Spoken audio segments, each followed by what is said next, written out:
16వ శాసనసభ సభాపతిగా మిమ్మల్ని ఏకగ్రీవంగా ఎన్నుకున్నందుకు హృదయపూర్వక శుభాభినందనలు తెలియజేస్తూ నన్ను ఎంపిక చేసిన సభానాయకులు చంద్రబాబు నాయుడు గారికి, ఎన్నుకున్న నా ఉండి నియోజకవర్గ ప్రజలకు, శాసనసభ్యుడిగా నాకు మొట్టమొదటిసారిగా మాట్లాడే అవకాశం ఇచ్చినందుకు మీకు నా ధన్యవాదాలు తెలియజేస్తున్నా.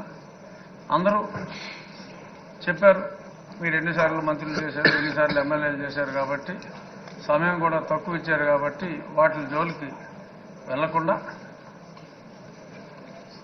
ఎన్నో దశాబ్దాలుగా నేను మీకు చిరపరిచితుడిని అయినప్పటికీ సభలో చెప్పుకోవాల్సిన అంశాలు కొందరే ఆ పేరుకి సార్థకత తీసుకొస్తారు.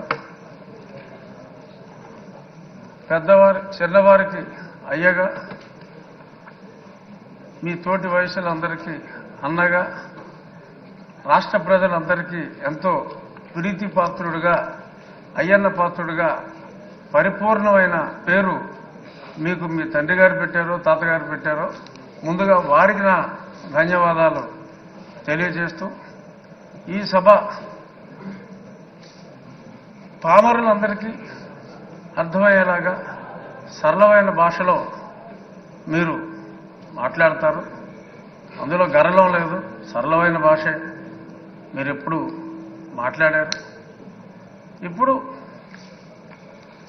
మీరు పిఆర్ కాలేజీలో చదువుకున్నప్పుడు ఒక గ్యాంగ్ లీడర్గా, రాజకీయాల్లో ఇప్పుడు ఒక మాస్ లీడర్గా, ఇప్పుడు మా శాసనసభను ఒక తరగతిగా భావిస్తే క్లాస్ లీడర్లా కాకుండా ఒక క్లాసిక్ లీడర్గా మీరు ఉంటారు అనే పరిపూర్ణ విశ్వాసం మా అందరికీ కూడా ఉంది. నిన్ననే మరి సింహంలాగా చెప్పుకునే వాళ్ళు సభకు వచ్చి వారి పేరు కూడా మర్చిపోయేలాగా పెప్ప అన్నారు. ఎందుకంటే అయ్యన్న పాత్రుడు గారిని సభాపతిగా ఎన్నుకుంటున్నారని అప్పటికే తెలిసిపోయింది కాబట్టి మరి వాళ్ళ పేరు కూడా మర్చిపోయే పరిస్థితి వచ్చింది.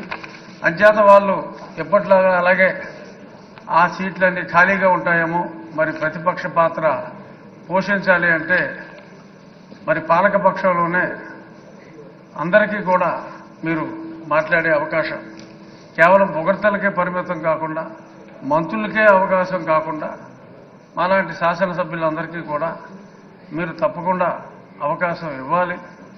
సోదరుడు మనోహర్ గారు చెప్పినట్టు మాజీ స్పీకర్ గారు అందరికీ కూడా డిబేట్లో మాట్లాడి, ఒక శాసనసభ్యుడికి శాసనసభలో గౌరవం ఉన్నప్పుడే వారి వారి అసెంబ్లీ స్థానాల్లో కూడా వారికి గౌరవం ఉంటుంది.